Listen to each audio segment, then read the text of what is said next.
Méditation du 30 août, questionnement divin. Un fils honore son père et un serviteur son maître. Si je suis père, où est l'honneur qui m'est dû? Si je suis maître, où est le respect qu'on me doit? Dit l'Éternel des armées. À vous, sacrificateurs, qui dédaignez mon nom. Vous dites, en quoi avons-nous dédaigné ton nom? Malachie 1, le verset 6. Malachie essaie de réveiller Israël de sa tiédeur spirituelle. La foi des Israélites avait grandi à travers les difficultés. De retour d'exil et après avoir construit le temple, le plus grand symbole de leur fidélité à Dieu, ils sont tombés dans une décadence spirituelle progressive. Ils sont devenus négligents et tièdes. Il ne s'agissait cette fois plus de lutter contre l'idolâtrie ou le sacrifice de leurs enfants comme une pratique païenne, mais de la relation étroite avec Dieu qui commençait à se détériorer. Certains des péchés contre lesquels ce prophète s'est battu ont été les mariages mixtes, les divorces injustifiés, l'apathie dans l'adoration, les offrandes corrompues et les offrandes d'animaux malades ou blessés. Pour les réveiller de leur léthargie, le messager a présenté 8 questions dramatiques posées par Dieu pour qu'ils reconnaissent leurs erreurs. Le texte d'aujourd'hui est la deuxième question à un peuple qui niait avoir commis une faute quelconque. Y a-t-il une quelconque ressemblance avec notre réalité actuelle? Nous ne sommes pas idolâtres, mais nos églises connaissent une détérioration progressive. La ferveur spirituelle s'est perdue ou a été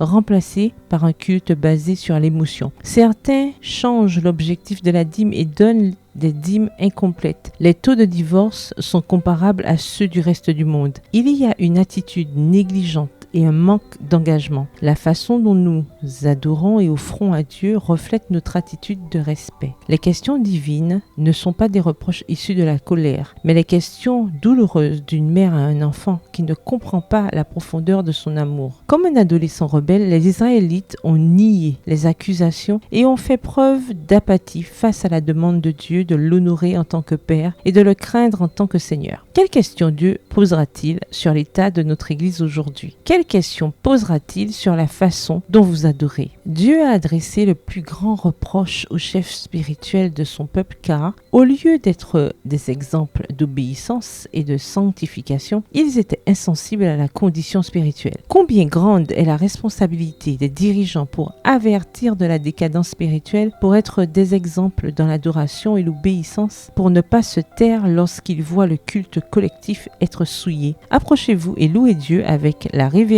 que mérite sa sainteté. Bonne journée, que l'Éternel vous bénisse.